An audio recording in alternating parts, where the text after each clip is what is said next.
ಚಿತ್ರದುರ್ಗದ ರೇಣುಕಾಸ್ವಾಮಿ ಹತ್ಯೆಯ ಪ್ರಕರಣ.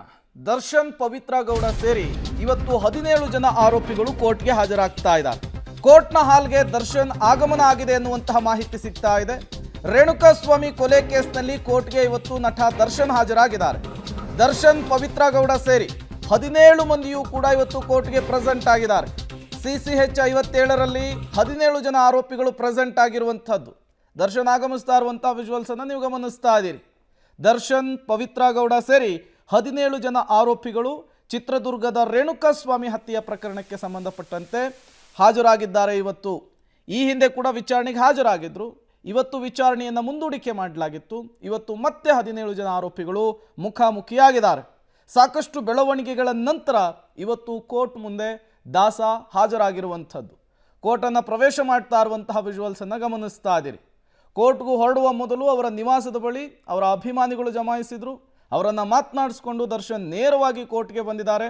ಈಗ ಕೋರ್ಟ್ನ ಹಾಲನ್ನು ಪ್ರವೇಶ ಮಾಡಿದ್ದಾರೆ ಎನ್ನುವಂತಹ ಮಾಹಿತಿ ಸಿಗ್ತಾ ಇದೆ. ಕೋರ್ಟ್ ಹಾಲ್ನಲ್ಲಿ ದರ್ಶನ್, ಪವಿತ್ರ ದೂರ ಅನ್ನೋದು ಗೊತ್ತಾಗ್ತಾ ಇದೆ. ಕಳೆದ ಬಾರಿ ದರ್ಶನ್ ಮಾತನಾಡಿಸ್ಲಿಕ್ಕೆ ಪವಿತ್ರ ಮುಂದಾಗಿದ್ರು. ಈಗ ಕೋರ್ಟ್ನಲ್ಲಿ ಅಂತರವನ್ನ ಕಾಯ್ದುಕೊಳ್ತಿದ್ದಾರೆ ದರ್ಶನ್ ಮತ್ತು ಪವಿತ್ರ ಅನ್ನೋದು ಗೊತ್ತಾಗ್ತಾ ಇದೆ. ಕೋರ್ಟ್ಗೆ ದರ್ಶನ್ ಬಂದಾಗ ಪವಿತ್ರ ಗೌಡ ನೋಡ್ತಾರೆ. ಪವಿತ್ರ ಗೌಡ ಕಡೆ ನೋಡದೇನೆ ದೂರ ಹೋಗಿ ಕುಳಿತುಕೊಂಡಿದ್ದಾರೆ ದರ್ಶನ್ ಅನ್ನೋದು ಗೊತ್ತಾಗ್ತಾ ಇದೆ. ಈ ಮೂಲಕ ಕೋರ್ಟ್ ಹಾಲ್ನಲ್ಲಿ ದರ್ಶನ್, ಪವಿತ್ರ ದೂರ ಆಗಿದ್ದಾರೆ ಅನ್ನೋದು ಕೂಡ ಗೊತ್ತಾಗ್ತಾ ಇರುವಂಥದ್ದು. ಈ ಹಿಂದೆ 6 ತಿಂಗಳ ಬಳಿಕ ಇಬ್ಬರು ಮುಖಾಮುಖಿಯಾಗಿದ್ರು. ಆ ಸಂದರ್ಭದಲ್ಲಿ ದರ್ಶನ್ ಪವಿತ್ರ ಗೌಡ ಅವರ ಬೆನ್ನು ತಟ್ಟಿ ಸಮಾಧಾನ ಮಾಡುವಂತಹ ಕೆಲಸವನ್ನು ಮಾಡಿದರು. ಬಟ್ ಈ ಬಾರಿ ಆ ರೀತಿಯ ಬೆಳವಣಿಗೆಗಳಾಗಿಲ್ಲ ಅನ್ನುವಂತಹ ಮಾಹಿತಿ ಗೊತ್ತಾಗ್ತಾ ಇದೆ. ಮೊನ್ನೆ ಅಷ್ಟೇ ರೆಡ್ ಕಾರ್ಪೆಟನ್ನು ರೀಲಾಂಚ್ ಮಾಡಿದರು ಪವಿತ್ರ ಗೌಡ ಅವರು. ಅದಾದ ಮೇಲೆ ದರ್ಶನ್ ಮತ್ತು ಪವಿತ್ರ ಗೌಡ ತುಂಬಾ ದೂರ ಆಗಿದ್ದಾರೆ. ಮೊದಲಿನಷ್ಟು ಆಪ್ತತೆ ಇಲ್ಲ, ಕಾಂಟ್ಯಾಕ್ಟ್ ಇಲ್ಲ ಅನ್ನುವಂತಹ ವಿಚಾರಗಳು ಕೂಡ ಗೊತ್ತಾಗ್ತಾ ಇತ್ತು. ಇವತ್ತು ಕೋರ್ಟ್ ಹಾಲ್ನಲ್ಲೂ ಕೂಡ ಅದೇ ರೀತಿಯ ಬೆಳವಣಿಗೆಗಳಾಗಿದೆ ಎನ್ನುವಂತಹ ಮಾಹಿತಿ ಸಿಗ್ತಾ ಇದೆ. ಒಂದು ಕಡೆ ದರ್ಶನ್ ಹೋಗ್ತಾ ಇರುವಂತಹ ವಿಜುವಲ್ಸ್ ಅನ್ನು ಗಮನಿಸ್ತಾ ಇದ್ದೀರಿ. ಮತ್ತೊಂದು ಕಡೆ ಪವಿತ್ರ ಗೌಡ ಕೋರ್ಟ್ ಹಾಲ್ಗೆ ಹೋಗ್ತಾ ಇರುವಂತಹ ವಿಜುವಲ್ಸ್ ಅನ್ನು ಗಮನಿಸ್ತಾ ಇದ್ದೀರಿ. ಮತ್ತಷ್ಟು ಡೀಟೇಲ್ಸ್ ಅನ್ನು ಕೊಡ್ತಾರೆ ನರಸಿಂಹಮೂರ್ತಿ, ನೇರ ಸಂಪರ್ಕದಲ್ಲಿ ಜಾಯ್ನ್ ಆಗಿದ್ದಾರೆ. ನರಸಿಂಹಮೂರ್ತಿ, 17 ಜನ ಆರೋಪಿಗಳು ಮತ್ತೆ ಇವತ್ತು ಮುಖಾಮುಖಿ ಆಗಿದ್ದಾರೆ. ವಿಚಾರಣೆ ಎಷ್ಟು ಗಂಟೆಗೆ ಆರಂಭ ಆಗುತ್ತೆ? ಕೋರ್ಟ್ನ ಹಾಲ್ನಲ್ಲಿ ಏನೆಲ್ಲ ಬೆಳವಣಿಗೆಗಳಾಗ್ತಾ ಇದೆ ಅಂತ ಹೇಳಿ. ಪ್ರೇಮ್ ಕುಮಾರ್, ಇವತ್ತು CCH 57ರ ನ್ಯಾಯಾಧೀಶರ ಮುಂದೆ ರೇಣುಕಾಸ್ವಾಮಿ ಕೊಲೆ ಪ್ರಕರಣದ ಎಲ್ಲ ಆರೋಪಿಗಳು 17 ಆರೋಪಿಗಳು ಇದೀಗ ನ್ಯಾಯಾಧೀಶರ ಮುಂದೆ ಹಾಜರಾಗಿದ್ದಾರೆ.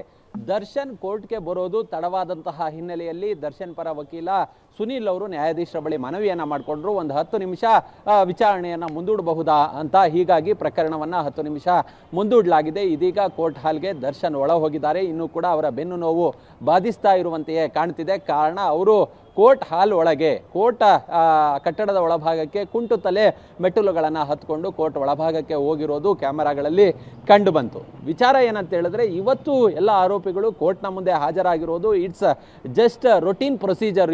ಇದು ಒಂದು ಸಾಮಾನ್ಯ ಪ್ರಕ್ರಿಯೆ.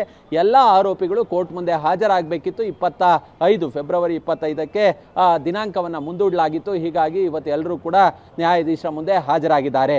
ಇಲ್ಲಿ ಮಾನ್ಯ ನ್ಯಾಯಾಧೀಶರು ಒಬ್ಬೊಬ್ಬರ ಹೆಸರನ್ನು ಕರೆದು A1 ಆರೋಪಿ ಪವಿತ್ರ ಗೌಡ, A2 ಆರೋಪಿ ದರ್ಶನ್, ಹೀಗೆ ಒಬ್ಬೊಬ್ಬರ ಹೆಸರನ್ನು ಕೂಗಿ ಅವರ ಹಾಜರಾತಿ ಇದೆಯೋ ಇಲ್ವೋ ಅಂತೇಳಿ ಚೆಕ್ ಮಾಡ್ತಾರೆ. ಅದಾದ ಬಳಿಕ ಮುಂದಿನ ದಿನಾಂಕಕ್ಕೆ ವಿಚಾರಣೆಯನ್ನ ಮುಂದೂಡ್ತಾರೆ.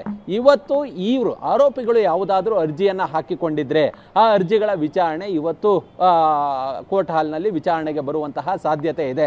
ಉದಾಹರಣೆಗೆ ದರ್ಶನ್, ಈಗ ಅವರ ಒಂದಷ್ಟು ಚಿತ್ರಗಳು ಈಗಾಗಲೇ ಅರ್ಧಂಬರ್ಧ ಚಿತ್ರೀಕರಣ ಆಗಿರೋದ್ರಿಂದ ಆ ಚಿತ್ರೀಕರಣವನ್ನು ಮುಕ್ತಾಯಗೊಳಿಸಬೇಕು ಅನ್ನೋ ನಿಟ್ಟಿನಲ್ಲಿ ಬೇರೆ ಬೇರೆ ಕಡೆ ಮೈಸೂರು ಸೇರಿದಂತೆ ಇತರ ನಗರಗಳಿಗೆ ಹೋಗಿ ಚಿತ್ರೀಕರಣವನ್ನು ಮಾಡುವಂತಹ ಅವಶ್ಯಕತೆ ಇದೆ.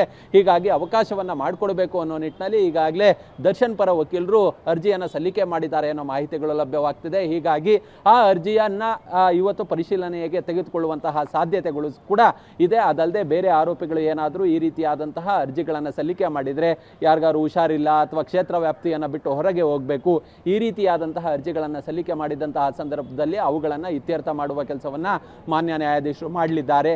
ಇದೀಗ ಕೋರ್ಟ್ ಹಾಲ್ ಒಳಗೆ ಹೋದಂತಹ ದರ್ಶನ್ ಬರೋದಕ್ಕೂ ಮೊದಲೇ ಒಂದು 15 ನಿಮಿಷ ಮೊದಲೇ ಪವಿತ್ರ ಗೌಡ ಪ್ರಕರಣದ A1 ಆರೋಪಿ ಕೋರ್ಟ್ಗೆ ಹಾಜರಾಗಿದ್ರು. ಕೋರ್ಟ್ ಹಾಲ್ನಲ್ಲಿ ಕುಳಿತಿದ್ರು. ದರ್ಶನ್ ಬಂದ ಬಳಿಕ ಇತರ ಆರೋಪಿಗಳು ಮತ್ತೆ ದರ್ಶನ್ ಯಾರು ಕೂಡ ಪವಿತ್ರ ಗೌಡ ಜೊತೆ ಮಾತನಾಡಿಲ್ಲ ಅನ್ನೋ ಮಾಹಿತಿಗಳು ಲಭ್ಯವಾಗ್ತಿದೆ. ಕಾರಣ ಕಳೆದ ಬಾರಿ ಬಂದಂತಹ ಸಂದರ್ಭದಲ್ಲಿ CCH 57ರ ನ್ಯಾಯಾಲಯದಲ್ಲಿ 6 ತಿಂಗಳ ಬಳಿಕ ಮುಖಾಮುಖಿಯಾದಂತಹ ಸಂದರ್ಭದಲ್ಲಿ ಪವಿತ್ರ ಗೌಡಳನ್ನ ಸಮಾಧಾನ ಪಡಿಸುವಂತಹ ಯತ್ನವನ್ನ ದರ್ಶನ್ ಮಾಡಿದ್ರು.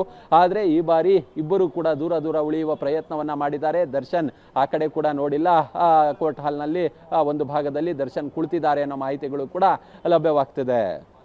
ಪ್ರೇಮ್, ನರಸಿಂಹಮೂರ್ತಿ, ಈ ಹಿಂದೆ ಇಬ್ಬರು ಭೇಟಿಯಾದಂತಹ ಸಂದರ್ಭದಲ್ಲಿ ಒಬ್ಬರಿಗೊಬ್ಬರು ಸಮಾಧಾನ ಮಾಡುವಂತಹ ಕೆಲಸವನ್ನ ಮಾಡಿದ್ರು. ಈ ಬಾರಿಯೂ ಕೂಡ ಆ ರೀತಿ ಆಗಬಹುದು ಅನ್ನುವಂತಹ ನಿರೀಕ್ಷೆ ಇತ್ತು, ಬಟ್ ಅದು ಆಗಿಲ್ಲ. ಹಾಗಾಗಿ ಇಬ್ಬರ ನಡುವಿನ ಬಿರುಕು ಅಥವಾ ಕಂದಕ ಮತ್ತಷ್ಟು ಜಾಸ್ತಿ ಆಗಿದೆ ಅಂತಾನ ಹೇಗಂತ ಇದು?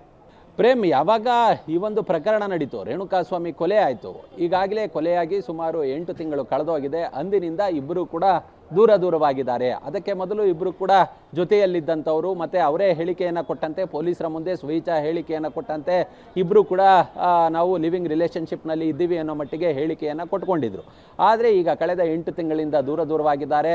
ಕಳೆದ ಬಾರಿ ಕೋರ್ಟ್ಗೆ ಬಂದಂತಹ ಸಂದರ್ಭದಲ್ಲಿ ದರ್ಶನ್ನ ನೋಡಿ ದರ್ಶನ್ ಹತ್ತಿರ ಬರೋದಕ್ಕೆ ಪ್ರಯತ್ನವನ್ನು ಪಟ್ಟರು, ಮತ್ತು ಮನಸ್ಸಿನಲ್ಲೂ ಒಂದಷ್ಟು ದುಗಡಗಳು ಪವಿತ್ರ ಮುಖದಲ್ಲಿ ಕಂಡು ಬರ್ತಿತ್ತು. ಹೀಗಾಗಿ ದರ್ಶನ್ ಅವರ ಪವಿತ್ರ ಗೌಡ ಅವರ ಬೆನ್ನು ತಟ್ಟಿ ಸಮಾಧಾನ ಪಡಿಸುವ ಯತ್ನವನ್ನು ಮಾಡಿದ್ರು. ಏನಾಗಲ್ಲ, ಆರಾಮಾಗುತ್ತೆ, ಆರಾಮಾಗಿರು ಅನ್ನೋ ಮಟ್ಟಿಗೆ ಹೇಳಿಕೆಯನ್ನು ಕೊಡುವ ಕೆಲಸವನ್ನ, ಆಕೆಗೆ ಸಂತೈಸುವ ಕೆಲಸವನ್ನ ಕೂಡ ಮಾಡಿದ್ರು. ಆದರೆ ಇವತ್ತು ಪವಿತ್ರ ಗೌಡಳಿಂದ ತುಂಬಾ ಅಂತರವನ್ನ ಕಾಯ್ಕೊಂಡಂತೆ ದರ್ಶನ್ ಕಂಡು ಬರ್ತಿದೆ. ಅಂದ್ರೆ ಹಾಗೆ ಸಂಪರ್ಕದಲ್ಲಿರಿ, ಮತ್ತಷ್ಟು ಡೀಟೇಲ್ಸ್ ನಿಮ್ಮಿಂದ ಪಡಿತಾ ಹೋಗ್ತೀನಿ.